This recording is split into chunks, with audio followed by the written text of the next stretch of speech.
Hello, my name is Jessica Staley, and I am the Associate Athletic Director at Riverside High School.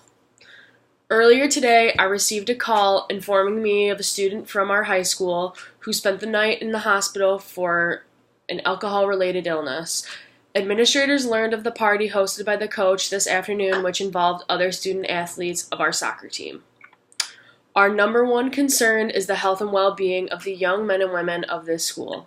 We have a strict policy pertaining to controlled substances, and we will see that these actions are met with suitable consequences.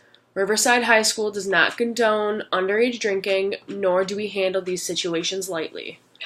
Once we have more information, we can move on to the next step. I will now take questions at this time.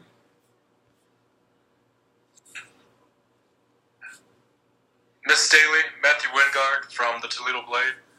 What was your initial reaction after you heard about the news? My immediate reaction was to call the parents of the student to express my condolences and to inform them that the school is handling the situation in a fair and level-headed manner. As a parent, I understand the need for coaches and administrators to be there to support you on and off the field. What can you say to put the minds of parents of student athletes at ease? As a parent myself, I understand the trust issues that stem from this unfortunate series of events.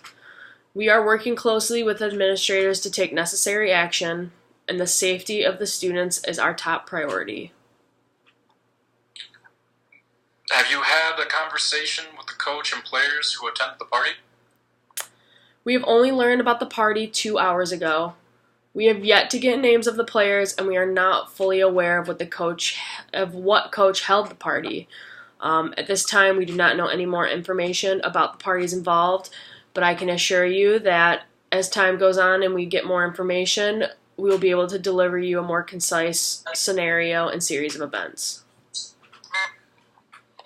How did you first hear about the situation, and what steps have you taken since then? So I received a call from QIC at 2 p.m. this afternoon. They informed me that one of my student athletes was treated at the local hospital with an illness related to alcohol. She did spend the night. I immediately called the senior athletic director, my supervisor, along with the principal and the superintendent of Riverside Public Schools. After we spoke, we then called the parents of the student athlete who was in the hospital. She seems to be doing okay. That's great to hear, Miss Staley. How will you prevent situations like this occurring in the future? This is an unfortunate situation. There hasn't been any instances of like this happening at our school. But for now, we do not have all the facts. Once we address this properly, we can move forward on preventative measures to avoid this in the future. Understandable. What disciplinary action will you take once you find out what coach held the party? So our school does have a zero tolerance for controlled substances. Once again, we are not sure what role the coach played in this scenario. We have yet to get the names and the complete facts of last night. When we have more information, we can proceed accordingly. Well, Ms. Staley, how will you monitor alcohol use outside of the school with your student athletes? So our athletes do sign an agreement that clearly states that the consumption of alcohol is prohibited during the season. We give our coaches permission to dismiss an athlete on suspicion of being under the influence of any substance. Thank you. No further questions.